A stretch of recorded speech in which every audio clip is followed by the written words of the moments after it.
Delicious cheese chilli garlic पाव बनाने के लिए सबसे पहले यहाँ पे मैंने लिया है बड़ा सा बोल। इसमें हम डालेंगे एक प्याज बारीक कटा हुआ, एक बड़ा प्याज मैं यहाँ पे यूज़ कर रही हूँ। नेक्स्ट हम इसमें डालेंगे आधा कैप्सिकम बारीक कटा हुआ।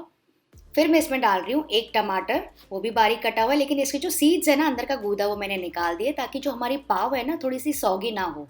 फिर मैं इसमें डाल रही हूँ आधा कप बॉईल किए हुए कॉर्न्स, आधा कप पनीर के पीसेस छोटी छोटी क्यूब्स में मैंने काट लिया है। करीबन 100 ग्राम मेरे पास पनीर था तो मैंने क्यूब्स में काट लिया। अगर आपको पनीर नहीं डालना है तो आप टोफू भी डाल सकते हैं, मशरूम भी डाल सकते हैं, जो भी आपको प्रोटीन इसमें डालना है आप डाल सकते हैं। फिर मैं इसमें डाल रही हूँ 2 हरी मिर्ची ऐसे बारीक कटी हुई। आप थोड़ी सी ज़्यादा भी डाल सकते हैं क्योंकि चटपटा बनाना है इसको। अगर एकदम चीज़ी चिली आप अपने लिए बनाने जा रहे हैं ना थोड़ी ज़्यादा डाल सकते हैं, बच्चों के लिए बस कम डालिएगा। फिर मैं इसमें डाल रही हूँ आधा टीस्पून रेड चिली फ्लेक्स, आधा teaspoon mixed herb seasoning, 1 teaspoon नमक और साथ ही मैं डाल रही हूँ आधा टीस्पून पेपर पाउडर यानी कि काली मिर्च का पाउडर। एंड नेक्स्ट हम डालेंगे थोड़ी सी फ्रेश धनिया। तो इन सारी चीज़ों को थोड़ा सा मिक्स कर लेंगे। तो यहाँ पे मैंने बहुत बेसिक वेजिटेबल्स पनीर वगैरह यूज़ किया है जो कि सब लोग खा लेते हैं। आपको जो वेजिटेबल्स इसमें डालना है आप डाल सकते हैं।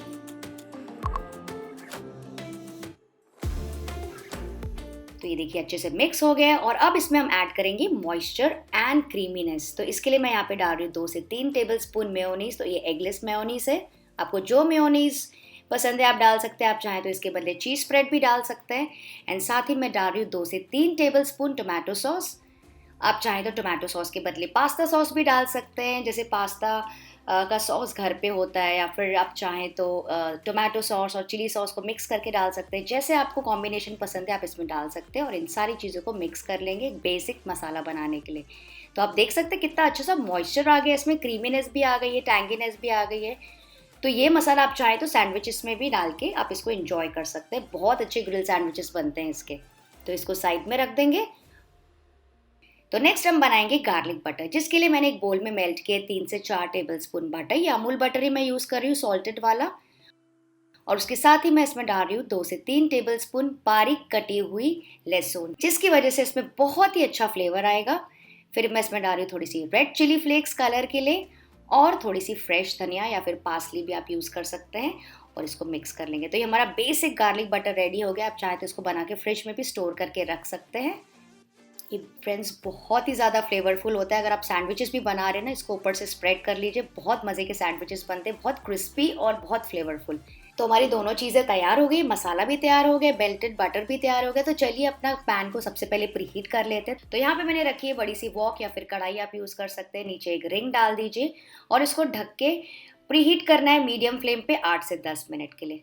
तो जब तक ये पैन प्रीहीट हो रहा है चलिए हम अपनी पाव तैयार कर लेते हैं। तो फ्रेंड्स इस चीज़ चिली फ्लेवर के अलावा भी आप इसमें पेरी पेरी मसाला, ढाबेली मसाला, बिरयानी मसाला, यहाँ तक कि जो मसाला आपको पसंद है ना वो डाल के भी बना सकते हैं, तो भी बहुत ज़्यादा डिलीशियस एंड क्रीमी बनता है। और मान लीजिए अगर आपको इसको बेक करना है तो आपको इसको बेक करना पड़ेगा प्रीहीटेड ओवन में एट 180 डिग्री सेल्सियस। ऊपर से ब्रश कर लीजिए अच्छे से तेल या फिर बटर और इसको 15 से 20 मिनट के लिए आप बेक कर सकते हैं। तो देखिए यहाँ पे मैंने लिए ये लादी पाव। आप चाहें तो इसके बदले बेकरी पाव भी यूज़ कर सकते हैं, क्योंकि कहीं कहीं पे लादी पाव नहीं मिलती, मुंबई में तो इजीली मिल जाती है। बेकरी पाव अगर आपको मिल जाए ना बेकरी से, वो थोड़ी सी मोटी होती है, वो भी आप यूज़ कर सकते हैं। ये देखिए ये पूरी पाव को मैंने एक साथ ही पूरा ऐसे डिवाइड कर दिया। और इसके बदले आपको मिनी पाव भी मिल जाए ना, उसमें भी आप ट्राई कर सकते हैं। इसके ऊपर स्प्रेड कर लेंगे जो बेस है अच्छे से गार्लिक बटर। तो मस्त अच्छे से लगा दीजिए इसके ऊपर, बहुत अच्छा मॉइस्चर आ जाएगा, फ्लेवर आ जाएगा इसकी वजह से। और गार्लिक बटर लगाने के बाद भी ना आप चाहें तो इस पोर्शन को आप सेक सकते हैं तवे के ऊपर, लेकिन मैं नहीं सेक रही हूँ। अगर आपको ज़्यादा क्रंची और क्रिस्पी पसंद है तो आप इसको पहले सेक लीजिए, उसके बाद आप स्टफिंग कीजिएगा। तो मैं इसको सेक नहीं रही हूँ। इसके ऊपर हम डाल देंगे बहुत सारी मोज़रेला चीज़। आप चाहें तो जो चीज़ आपको पसंद हो वो डाल सकते हैं, लेकिन बेस पे पहले मैं मोज़रेला चीज़ थोड़ी स्प्रेड करी हूँ ताकि जब वो हम खाएं ना तो पुल करने में बहुत अच्छे से इसके स्ट्रिंग्स निकलें। तो सबसे पहले मैंने मोज़रेला चीज़ डाल दिया और फिर हम डाल देंगे स्टफिंग। बढ़िया से थिक लेयर स्टफिंग की लगा दीजिए। देखिए कितनी जूसी और फ्लेवरफुल लग रही है, ऐसे मुँह में पानी आ रहा है। इसकी थिक लेयर मैंने लगा दी।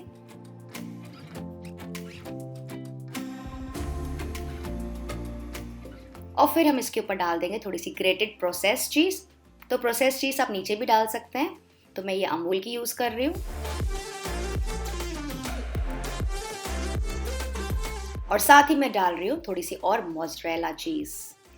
तो फ्रेंड्स, अगर आपको पाव में नहीं बनाना है ना, तो यही सेम प्रोसीजर आप ब्रेड में भी ट्राई कर सकते हैं। बहुत अमेजिंग बनता है और बच्चों के लिए तो ज़रूर ट्राई कीजिएगा चिल्ड्रंस डे के लिए, वो खुशी हो जाएंगे। और अगर आपको रेसिपी अच्छी लगती है तो प्लीज़ इसे लाइक कर दीजिएगा, मुझे बहुत ज़्यादा खुशी होगी और मैं आपके लिए और भी ऐसी झटपट और आसान रेसिपीज़ बनाऊंगी।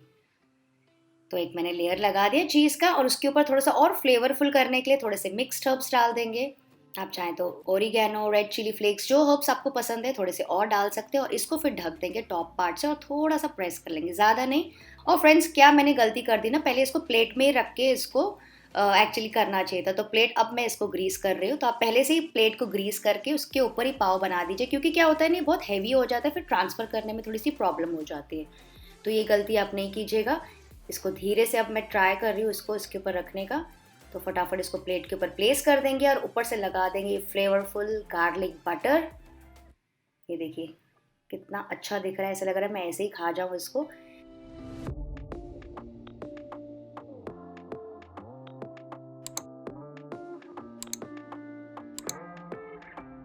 तो चलिए, हमारा पैन भी प्रीहीट हो गया अच्छे से।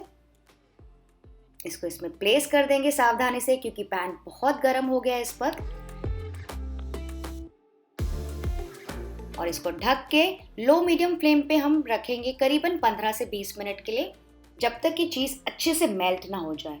तो आपको खुद देख के अंदाज़ा लग जाएगा कि चीज़ अच्छे से मेल्ट हो रही है, ऊपर से क्रिस्पी हो रहा है, नीचे से भी क्रिस्पी हो रहा है। तो यहाँ पे मैंने इसलिए ट्रांसपेरेंट लिड लगा दिए ताकि आप बीच बीच में चेक कर सकें इसको। तो करीबन 15 मिनट के बाद मैं लिड हटा के चेक करती हूँ। ये देखिए थोड़ी सी क्रिस्पी हो गई है पाव, ऊपर से दिख रहा है थोड़ी सी स्टिफ हो गई है। और अब मैं ना आपको इसका अंदर का भी टेक्सचर दिखाती हूँ। चीज़ बढ़िया तरीके से मेल्ट हो गई, मसाला भी अच्छे से पक गया। अगर आपको लगे तो आप इसको 5 मिनट के लिए और भी छोड़ सकते हैं, ऊपर से भी एकदम करारी हो गई है। तो बस बहुत ही आसान रेसिपी है फ्रेंड्स, और कुछ करना ही नहीं है। इसको बस अब निकाल देंगे